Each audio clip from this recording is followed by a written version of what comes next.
Hello everyone, welcome back to Ansarkari. So taking up the important topics. So firstly, we'll discuss about the agricultural policy. So there is always this debate ki whether it is pro farmer या pro consumer होना चाहिए. तो the farmers they feel कि it is more of pro consumers, and there are reasons which are cited by them. So we'll discuss that. And firstly, going through this data, जो India के farm exports हैं they fell due to export curbs. So this is one of the, we can say, actual evidence which is showing कि the farm policy number one, it is more of pro consumer, because जो exports के ऊपर restrictions impose किए गए थे, like कुछ ऐसे items हैं जैसे शुगर है, वीट है, राइस है, उनके एक्सपोर्ट्स कंप्लीटली बैन कर दिए गए थे, because domestically we were seeing कि उनका सप्लाई शॉर्टफॉल है एंड देयर आर चांसेस कि फूड इन्फ्लेशन और ज्यादा इंक्रीज हो सकता है. So this is one pro consumer thing या प्रो कंज्यूमर इंटरेस्ट. तो वी कैन सी कि ईयर वाइज डेटा है 2020-21 से वी वर सीइंग कि इन ऑलमोस्ट स्टेबल था, and after 2021-22 farm exports have declined, have sharply, we can say, fallen. So now because we are seeing elections, तो जो export ban था onion exports पे उसको remove कर दिया गया, and so this is मतलब related to elections. So top onion producing state is Maharashtra in India, and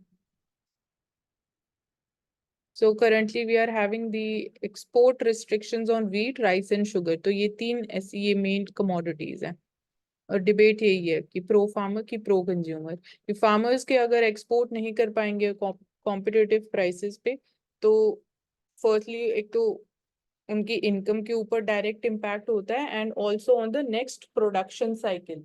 so they will not go for producing that particular commodity. एक ये factor भी उनके सोइंग डिसीजन के ऊपर इम्पैक्ट करता है. Now here when we are seeing ki personal income tax mein we are seeing the growth, and specifically in the direct taxes we are seeing income tax mein growth is being witnessed. So the reasons which are cited here by CBDT is ki one, it is because of increase in the income level specifically after COVID-19. Secondly, it is because of the technological use, or we can say ki more promotion of digital economy, and third is simplification of the Income Tax Act. So these are the three main reasons, and we are on the same track as we are seeing in the advanced, in the developed countries like US, Canada and UK. So जो graph है, this is for the advanced countries, which is showing कि advanced countries maybe there is the higher share is of the direct taxes. You can see कि 53% share is of direct taxes and 46 is of the corporate taxes. So here, going by the data, this is given for India, we are seeing कि highest indirect tax collections record हुआ है, which is close to 14.8 trillion rupees. उसके बाद we have the personal income tax, which is close to 10.4 trillion rupees. Third, we have the corporate tax, which is close to 9.11 trillion rupees. So this is the order as of now. तो indirect taxes मतलब GST की बात हो रही है, इसमें सारे indirect taxes included है, सेपरेटली जीएसटी नहीं हम यहाँ बात करें. तो indirect taxes, then personal income tax, and then we have the corporate tax. And also income tax क्यों increase हो रहा है, तो we are seeing कि जो STT है, जो like कैपिटल मार्केट में वी आर सीइंग कि नंबर ऑफ जो इन्वेस्टर्स हैं, जो रिटेल इन्वेस्टर्स हैं, their number have spiked massively. तो सिक्योरिटीज ट्रांजैक्शन टैक्स जो है, इसको हम क्लब करके इसको हम पर्सनल इनकम टैक्स के अंडर ही कंसिडर करते हैं. तो this is also one of the reasons because of increase in the trading activity in the capital market, trading and investment both. तो सिक्योरिटीज ट्रांजैक्शन टैक्स का अमाउंट भी increase हुआ है, so that is why personal income tax has increased also. And corporate tax में भी increase देखने को मिल रहा है. So that is because number one 2019 में we saw कि corporate tax rate cut was there, then shifting the dividend distribution tax from the company to the shareholder in 2020. तो ये भी एक important change है. Dividend distribution tax पहले company पे लगता था, now it is imposed on the shareholder. तो ये कुछ changes हुए हैं.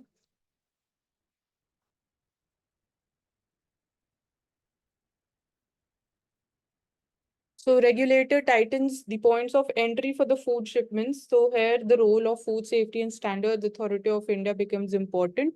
So they have authorized the officers, the food officers at 155 points to clear the shipments as of now. So this is put in place to robust food regulatory framework at the points of entry to ensure that there are safer food imports in India.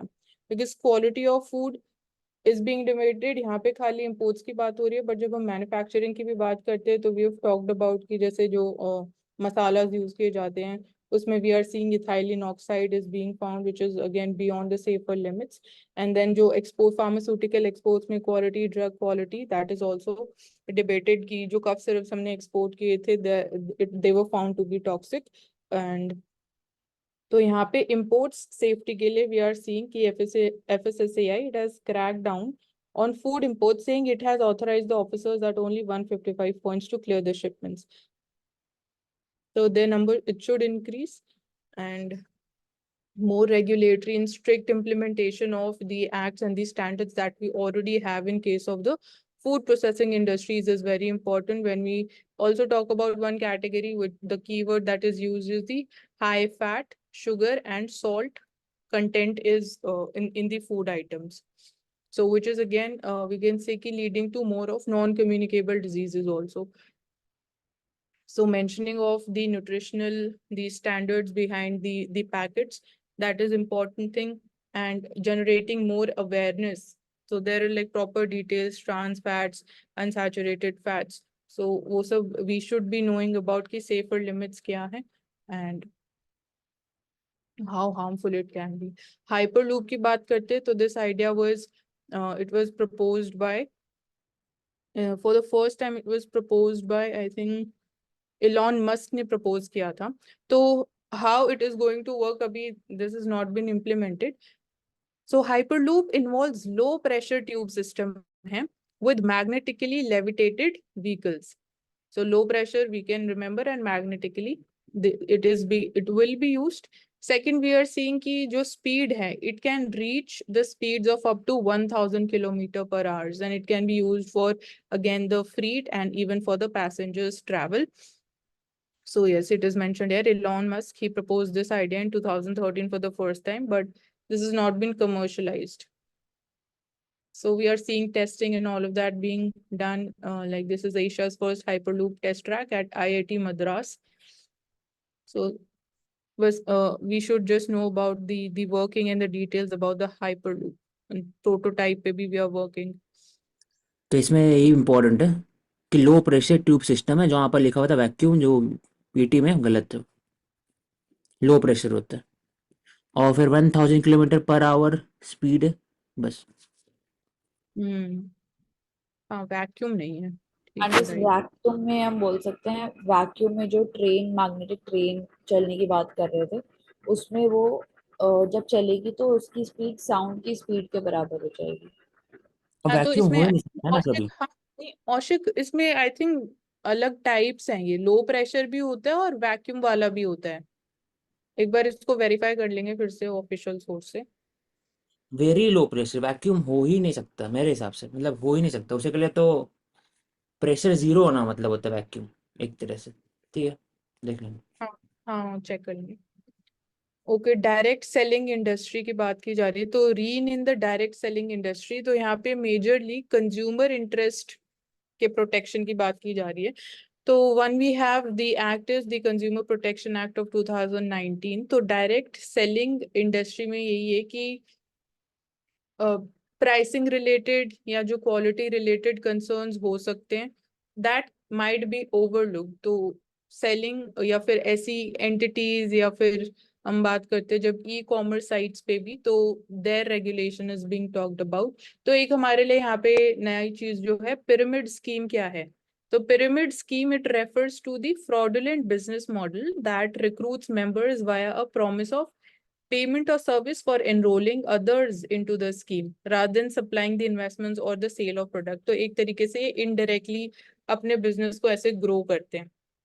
तो this is called the pyramid scheme. जैसे GST में हम बात करते हैं inverted duty structure और all of that, तो एक उसी टाइप का consumer protection के केस में pyramid scheme है. और कल हमने बात करी थी बीओटी की, एचए मॉडल की एंड ईपीसी मॉडल की। तो the fourth type is TOT which is toll operate and transfer model.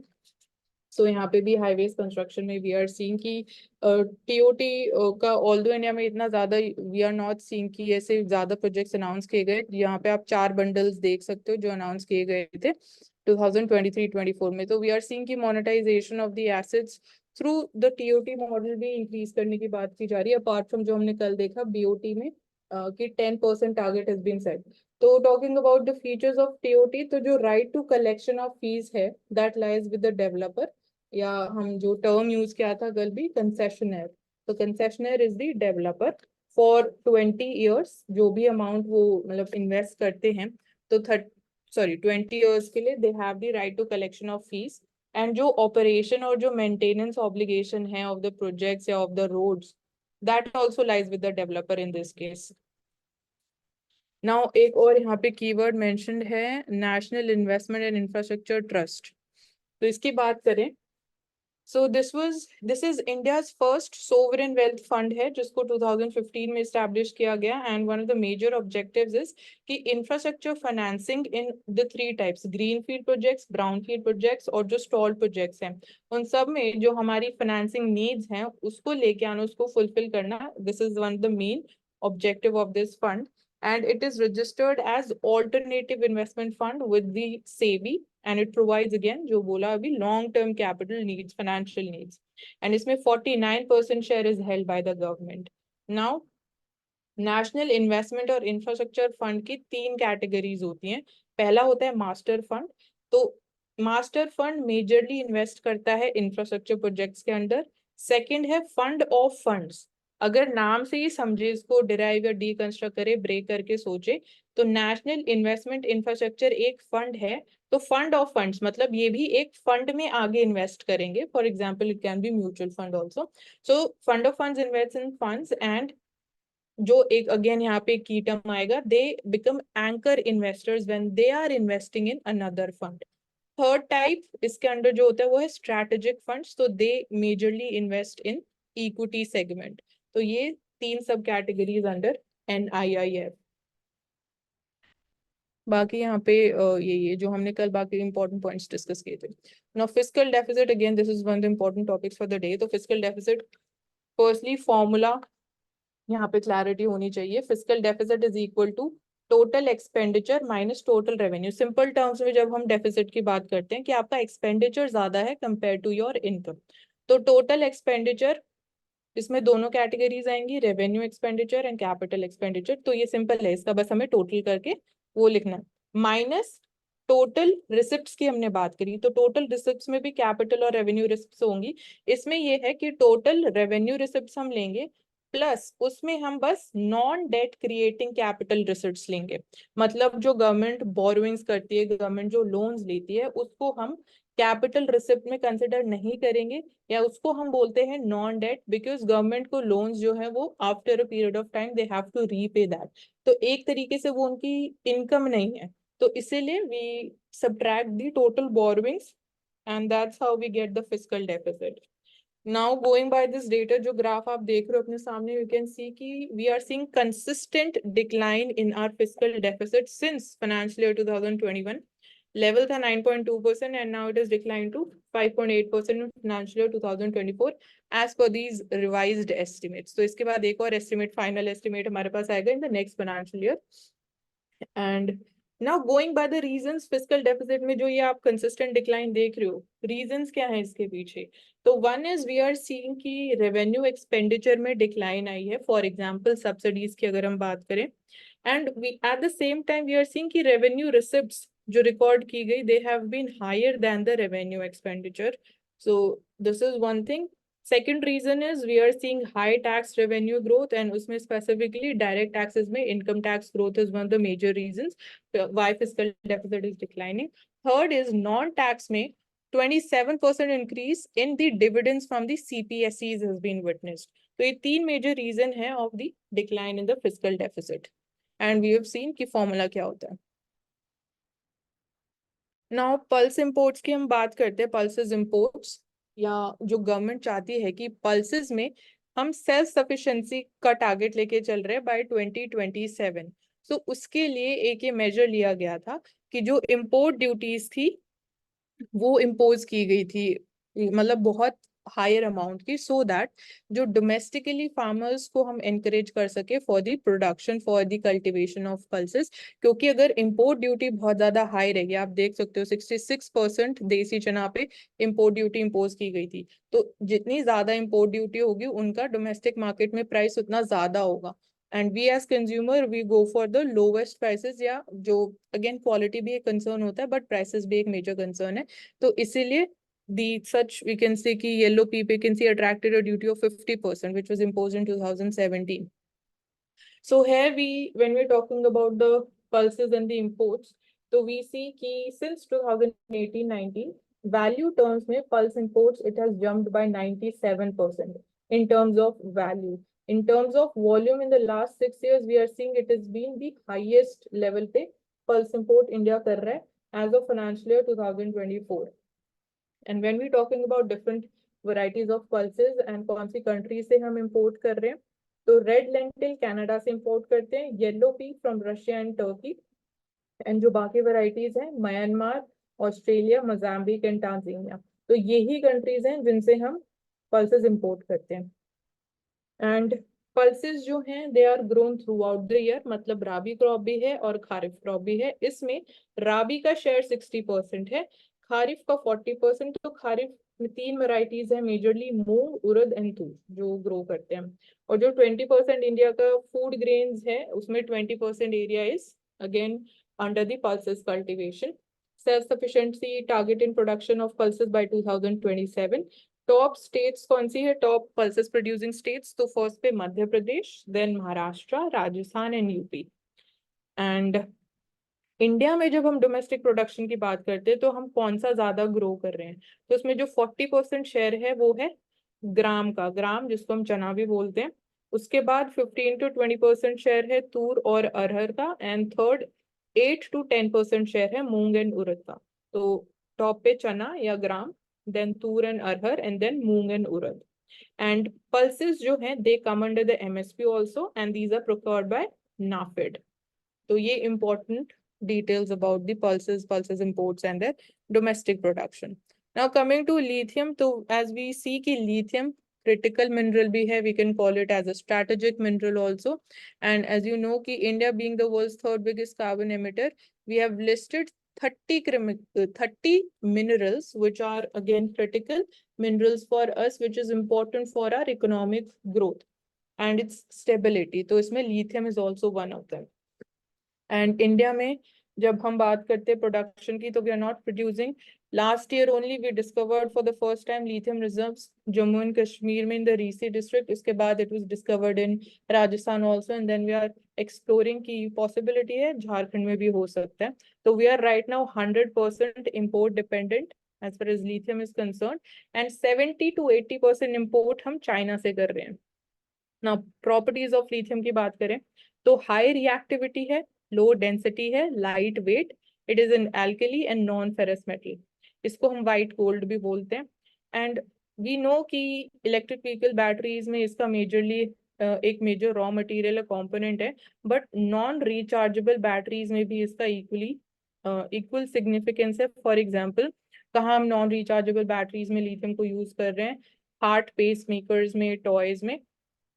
And reserves और जो प्रोड्यूसर्स है ग्लोबल लेवल पे हम बात करें तो टॉप रिजर्व्स जो हैं उसमें Bolivia, Argentina, US, Chile, and top producers में Australia, Chile, China and Argentina are there. And lithium triangle भी फिर हमने पहले भी कवर किया, तो लिथियम ट्रायंगल में 3 कंट्रीज हैं, Bolivia, Chile, Argentina, which are located in South America, Latin American countries हैं, and they are known to have half of the world's lithium reserves. Lithium triangle की जब हम बात करते हैं। Now smart shift to the premium phones, इसमें एक important चीज ये है कि in value terms जो premium segment है it held 51% share of the smartphone market in India. तो 51% share is held by the premium smartphone segment. इसमें 5G smartphone shipments they hit their highest share of 71%. and India is the world's second largest manufacturer of mobile phones after China. तो हमारे लिए यहाँ पे इतना ही जानना important है. Okay, now you can, ठीक है, मैं एक बार ये वाला ले देती हूँ पहले. व्हाट्सएप और यहाँ पे इंक्रिप्शन और डिक्रिप्शन का एक डिबेट है. तो इंक्रिप्शन हमेशा जब लाइक व्हाट्सएप चेंजेस भी करते हैं तो they update this on their status also. You can see encryption जो है end to end encryption, the keyword that we use, that is important from the perspective of the right to privacy, again safety of the consumers or the people who've been using the app. So यहाँ पे ये बोला जा रहा है दो चीजों के बीच में अगेन बैलेंस करने की बात की जा रही है बाय द गवर्नमेंट. तो गवर्नमेंट सेज कि जो इंफॉर्मेशन टेक्नोलॉजी एक्ट है 2000, उसके अंडर हमने न्यू रूल्स 2021 इंट्रोड्यूस किए हैं. तो उसमें ये चीज मेंशन्ड है कि जो मैसेजिंग प्लेटफॉर्म्स हैं they have to maintain the traceability of all the messages. जो भी अगेन चैट्स कॉन्वर्सेशंस की जाती है, तो ट्रेसेबिलिटी वाला जो एलिमेंट है that is creating problems for these the apps.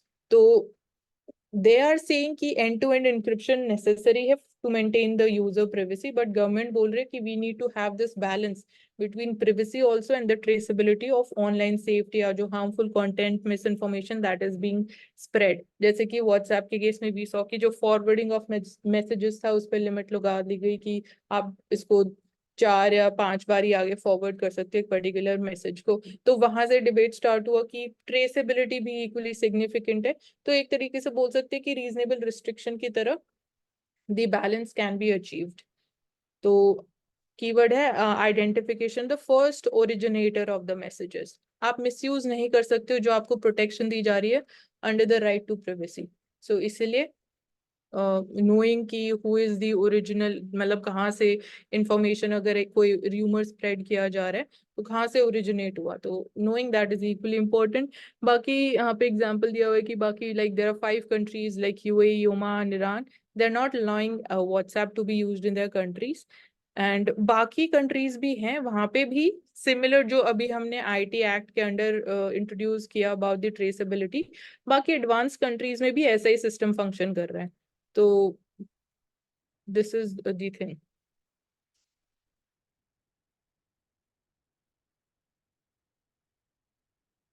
Then जब हम म्यूचुअल फंड्स इनफ्लोज की बात करते हैं तो उसके अंडर भी डिफरेंट कैटेगरीज होती है. तो इक्विटी म्यूचुअल फंड्स में डिक्लाइन देखने को मिल रहा है और जो SIPs हैं they are seeing, we can say again वहाँ पे ज्यादा इन्वेस्टमेंट्स उस तरफ फ्लो करिए. तो सिस्टमैटिक इन्वेस्टमेंट प्लान्स मतलब कि मंथली बेसिस पे आप खुद से डिसाइड कर सकते हो कि अगर आपको म्यूचुअल फंड में इन्वेस्ट करना है and you not having that lump sum amount या जितना आप इन्वेस्ट करना चाहते हो, तो मंथली बेसिस पे यू कैन डिसाइड कि इतना अमाउंट आपकी सैलरी से आप इन्वेस्ट करोगे. तो वो बहुत कम अमाउंट भी हो सकता है और ज्यादा अमाउंट भी हो सकता है. तो आपको एक ये फ्लेक्सिबिलिटी ऑप्शन SIPs में मिलता है. तो that can be one of the reasons why we are seeing more shift towards SIPs and also NRIs, they can also invest in mutual funds. But यहाँ पे कुछ KYC रिलेटेड कंसर्न्स हैं. And association of mutual funds in India, एक तो ये regulate करता है mutual funds को and along with SEBI. So this is the regulatory body for mutual funds. So assets under management, this is one keyword which is related to mutual funds. यहाँ पे एक rule है UPI मार्केट शेयर कैप. तो market share cap impose करने की बात की जा रही थी. तो हमने इसको पहले सोचा था कि 2020 में इम्पोज करेंगे. तो मार्केट शेयर कैप रूल क्या बोलता है, जो NPCI है, national payments corporation of India, तो they mandated by the central bank कि 30% कैप होना चाहिए जब हम बात करते हैं different players in the market जो UPI पेमेंट्स ऑप्शन आपको प्रोवाइड करते हैं. फॉर एग्जांपल अगर हम देखें अभी जो फेमस वंस हैं लाइक गूगल पे है, पेटीएम है, फोन पे है, तो आप UPI पेमेंट्स इस इंटरफेस के थ्रू कर सकते हो. तो उसमें ये बोला जा रहा है कि फोन पे का शेयर 30% से ज्यादा नहीं हो सकता है. सिमिलरली हर एक प्लेयर का शेयर 30% से ज्यादा नहीं हो सकता. बट अभी अगेन फिर से बोला जा रहा है कि जो इसकी डेडलाइन है इसको आगे 2 साल के लिए और एक्सटेंड करने के चांसेस ज्यादा हैं. और इसके साथ ये है कि UPI पेमेंट्स जो हैं फ्री होती है, मतलब उसके ऊपर कोई चार्जेस इम्पोज नहीं किए जाते. तो एक वो चीज भी है कि ज्यादा प्लेयर्स नहीं है मार्केट में क्योंकि आप कुछ अर्न नहीं कर रहे हो. ये पेमेंट्स अगर आपका प्लेटफॉर्म आपको अलाउ करता है to carry out the UPI payments. So because we have this concern of concentration risk कि लिमिटेड प्लेयर्स के हैंड्स में ज्यादा पावर आ सकती है. फॉर एग्जांपल अगर हम देखें कि फोन पे का शेयर ऑफ यूपीआई पेमेंट्स 48% है, ये और इंक्रीज होगा तो एक तरीके से उनके पास कुछ मोनोपोली पावर है, इसको आगे जाके मिसयूज कर सकते हैं. बट फिर क्वेश्चन आता है कि अगर UPI payments free of charge हैं, उस पर कोई चार्जेस इम्पोज आप नहीं कर सकते हो, so as to promote digital payments, तो फोन पे गूगल पे ये क्यों प्रोवाइड कर रहे हैं यूपीआई सर्विसेज? बिकॉज जो सेकेंडरी सर्विसेज है, for example insurance, car insurance हो गया, डिफरेंट टाइप के लोन्स भी है, रिटेल लोन स्मॉलर अमाउंट के वो आपको प्रोवाइड कर रहे हैं, वो सर्विसेज वो अपने यूपीआई कस्टमर बेस के थ्रू उसको सेल ज्यादा कर रहे हैं, उसको ज्यादा इंक्रीज कर रहे हैं, तो उस तरीके से they are earning and making profits. Okay, now you can move forward, Prerna.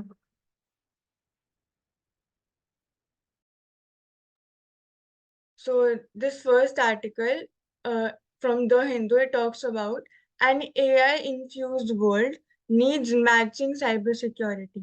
So this article mainly refers to the level at which AI is being used. It also needs same level of cybersecurity. So cybersecurity is a kind of technology, procedure, and measures which help in preventing the cyber attacks. Or it mainly focuses upon the aspect of generative AI, जो कि एक subset category है of AI itself, which involves the way by which AI creates new information on the basis of existing information. Like वो ज़्यादा creative हो जाता है and it tries to mimic the human intelligence. Though regarding the data and importance, जो generative AI industry है वो increase कर सकती है ग्लोबल जीडीपी को $7 से लेकर $10 ट्रिलियन तक.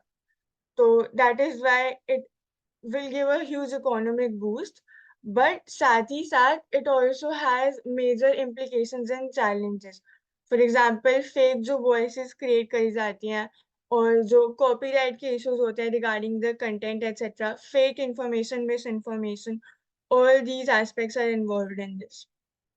तो रिस्क एसोसिएटेड में और क्या हो सकते हैं कि जो स्टडी डीप इंस्टिक ने कंडक्ट करी थी, around 75% of professionals witnessed an upsurge in cyber attacks in the past year alone. ये मेजरली कैसे हो रहा है? बिकॉज जो कोडिंग के पैटर्न्स होते हैं उनमें जो एरर्स होती हैं किसी भी कंपनी के सॉफ्टवेयर में, उनको एक पैटर्न से पता लगाया जा सकता है वाया द जनरेटिव एआई. तो इसके यूज से the attackers they can very well hack the systems.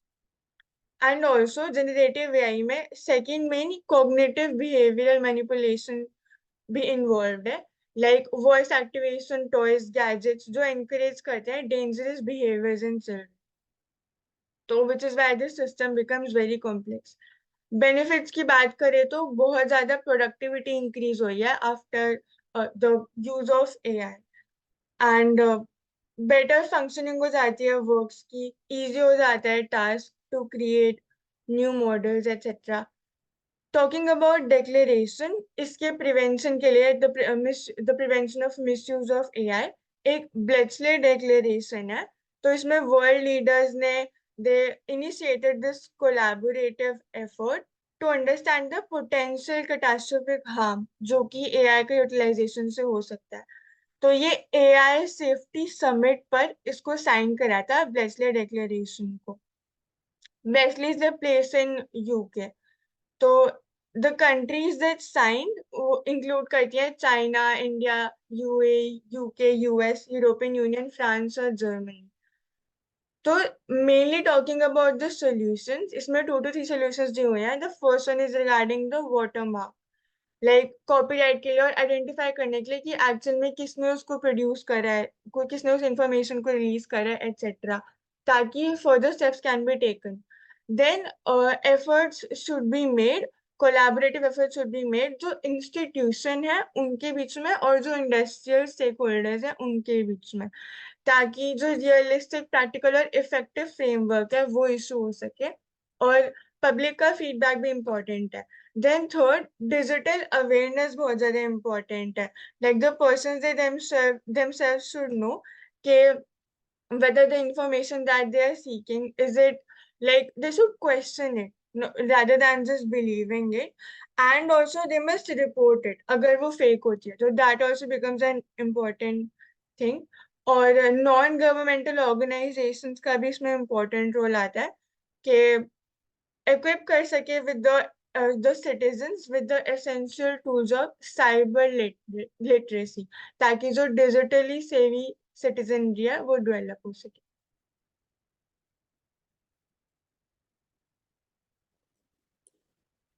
सही इंपॉर्टेंट कीवर्ड था बस 5 इसमें कि वाटर मार्किंग ऑफ एआई और बेलेस्लियर डिक्लेरेशन.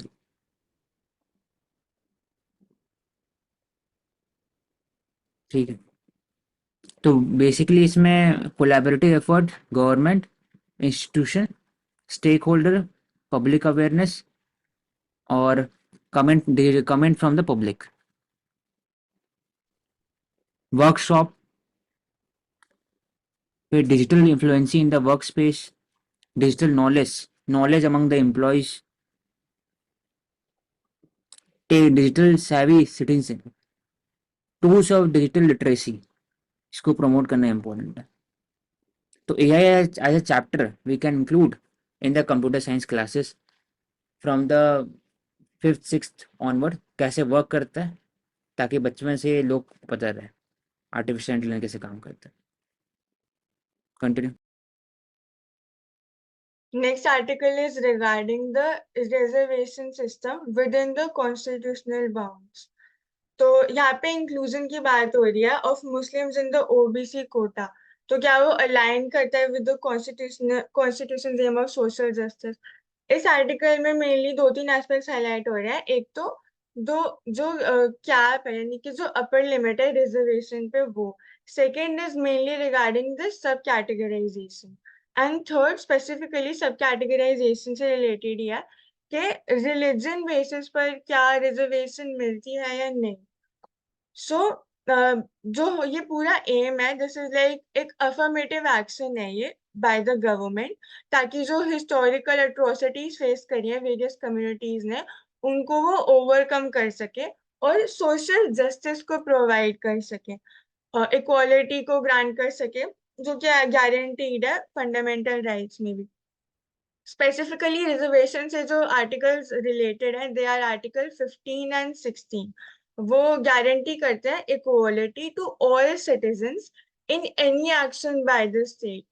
तो मेजरली जो रिजर्वेशंस है वो कंपल्सरी हो जाती है एक तो एजुकेशनल इंस्टीट्यूशंस में, एंड प्लस जो गवर्नमेंट के जो ऑफिसेज एंड जो इंस्टीट्यूशंस होते हैं उनमें mainly. Apart from that public employment as well. तो they enable the state to make special provision for the advancement of OBC, SC and ST. तो सबसे पहले 1950 में SC और SC के लिए रिजर्वेशन क्रिएट करी गई थी. फॉर SCs it was 15% और SCs के लिए हाफ, that was 7.5%. फिर लेटर ऑन 1992 में इंदिरा सहानी केस में 27% रिजर्वेशन ओबीसी यानी कि अदर बैकवर्ड क्लासेस के लिए भी इंक्लूड कर दी थी. देन लेटर ऑन 2019 में ईडब्ल्यूएस कैटेगरी, जो इकोनॉमिकली वीकर सेक्शन होते हैं, उनके लिए इंक्लूड करा गया कि they must also be include in this category, और 10% का उनका रिजर्वेशन का था. एंड 2022 में अंडर द जनहित अभियान केस ये कॉन्स्टिट्यूशनल वैलिडिटी जो थी ईडब्ल्यूएस रिजर्वेशन की, ये कोर्ट ने अपील करी कि इट कैन बी डन. तो स्पेसिफिकली अगर सिर्फ SC, ST और OBC को मिला के 49.5% रिजर्वेशन मिलती है. After that adding on to EWS it gets to nearly 60%. पर ये जो अपर कैप है जो 50% का सेट हुआ था, unless there are exceptional circumstances, ये उसको ब्रेक करता है. एंड स्पेसिफिकली स्टेट्स जो है वो और ज्यादा प्रोविजन कर सकते हैं regarding reservation, like not just centre, even states can do it. Current debate क्या है, it is regarding the inclusion of Muslim communities with in the OBC quota. तो एससीज में क्या होता है, सिर्फ जो हिंदू, सिख और बुद्धिस्ट है, रिलीजन के बेसिस पर सिर्फ ये तीन ऐसी रिलीजन या फिर कम्युनिटीज है जिनके लोग they can enrol themselves into this schedule caste category. ST में there is no such category related to religion etcetera. OBC इसमें प्रेरणा, इसमें वी कैन से कि ओवरऑल जो है ना, क्या की एस्पेक्ट है इसका ओवरऑल, तो खाली 3 या 4 है इसमें। पहला है कि ओबीसी सर्टिफिकेट है, it can be given to the Muslims provided that Muslim जो एससी बीसी है उसके अंदर कम्युनिटी है। फॉर एग्जांपल मुस्लिम के अंदर में अशराफ, अजलफ, अजरल, इतने इतने अलग अलग कम्युनिटी, वहाँ पर भी कास्ट सिस्टम वहाँ पर भी है।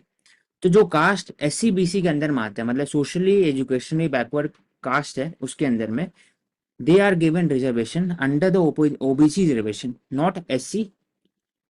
लेकिन एसटी के अंदर में दे सकते, सबके लिए बराबर है एसटी के अंदर में, ये बस याद रखना। एससी के अंदर में सिर्फ हिंदुज्म, सिखिज्म, बुद्धिज्म है, बस ये तीनों है। ऐसा क्यों है?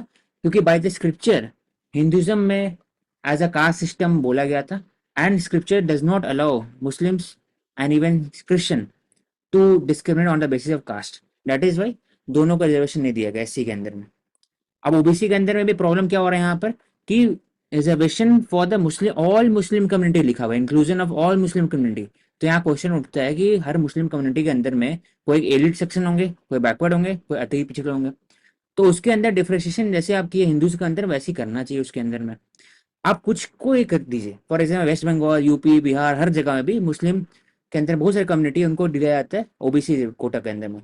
लेकिन इसमें खान, शहरवानी, साहिब, फिर जो जो वहाँ जो बाकी लोग एलिट सेक्शन है उनको क्यों मिले, ये क्वेश्चन उठता है। दूसरा, 60% रिजर्वेशन ऑलरेडी है ही, 50% लिमिट आप क्रॉस कर चुके हैं, तो अगर रिजर्वेशन को बढ़ाते हैं उससे 50% टूटेगा, आगे बढ़ेगा, या फिर जो ऑलरेडी रिजर्वेशन इनको मिला है उनके अंदर में कैनिबलिज्म होगा, कि कोई नहीं चाहेगा ना कि मेरे अंदर में रिजर्वेशन एक्स्ट्रा मिले।